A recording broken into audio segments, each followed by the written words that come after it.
Welcome to Mystery in 5 minutes. पता है, इतिहास में ना कुछ कहानियां ऐसी होती हैं जो वक्त के साथ पुरानी नहीं बल्कि और भी ज्यादा रहस्यमयी और डरावनी हो जाती हैं। तो आज हम एक ऐसे ही अनसुलझे रहस्य की तह तक जाएंगे, रोanoke की खोई हुई बस्ती की वो सच्ची कहानी जो आज भी लोगों के रोंगटे खड़े कर देती है। चलिए सीधे चलते हैं उस सुबह में जहां से ये सारा रहस्य शुरू हुआ। बस एक पल के लिए सोचिए, एक पूरा गांव और वो पूरी तरह से खाली है। हाँ, बस एक सुबह की बात है जब एक पूरा का पूरा गांव जागा ही नहीं। मतलब घर अपनी जगह पर खड़े थे। वो कहते हैं कि चूल्हों में आग तक गर्म थी, लेकिन लोग बस गायब हो चुके थे। और सबसे ज्यादा डराने वाली बात पता है क्या थी? कि वहां लड़ाई झगड़े का कोई निशान तक नहीं था। ना कोई चीख पुकार, ना खून का एक कतरा, ना एक भी लाश। सब कुछ एक अजीब सी भयानक खामोशी में डूबा था। ऐसा लग रहा था जैसे वो सारे लोग बस हवा में ही गायब हो गए। तो सवाल उठता है, आखिर ये लोग थे कौन और यहां पहुंचे कैसे? इस पूरे रहस्य को समझने के लिए ना हमें थोड़ा सा टाइम में पीछे जाना पड़ेगा, ठीक वहीं जब रोanoke की कहानी शुरू हुई थी। बात है साल 1587 की। 100 से भी ज्यादा अंग्रेज लोग एक नई दुनिया में अपने सपनों का घर बसाने आए थे। सब कुछ ठीक चल रहा था, पर किस्मत ने खेल कर दिया। जो जहाज उनके लिए सामान और मदद लेकर आने वाला था, वो एक जंग की वजह से पूरे 3 साल तक फंसा रह गया। 3 लंबे साल।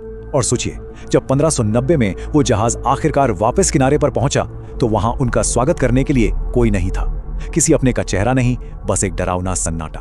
उस पूरी की पूरी वीरान बस्ती में उन्हें बस एक चीज मिली, एक अकेला सुराग, और ऐसा सुराग जो आज तक दिमाग को उलझाए हुए है।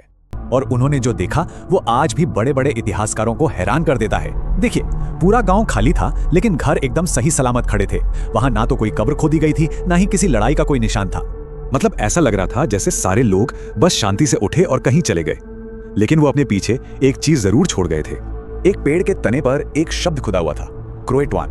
बस, और कुछ नहीं। कोई वार्निंग नहीं, कोई लंबा चौड़ा मैसेज नहीं, सिर्फ एक शब्द। और सबसे अजीब बात यह थी कि इसे किसी जल्दबाजी या डर में नहीं लिखा गया था, बल्कि इसे बहुत ही ध्यान से साफ साफ उकेरा गया था, जैसे वो जानबूझकर कोई संदेश छोड़ना चाहते हो। तो फिर आखिर हुआ क्या था उनके साथ? ये सवाल आज से नहीं, सदियों से गूंज रहा है, और इसके जवाब में ना कई अलग अलग थ्योरीज सामने आई हैं।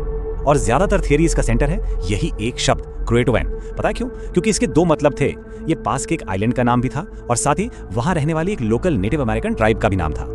तो इसी एक शब्द से 3 बड़ी थियरीज निकल कर आती हैं। पहली, कि शायद बस्ती के लोग शांति से पास की क्रोएटवान जनजाति के साथ जाकर मिल गए।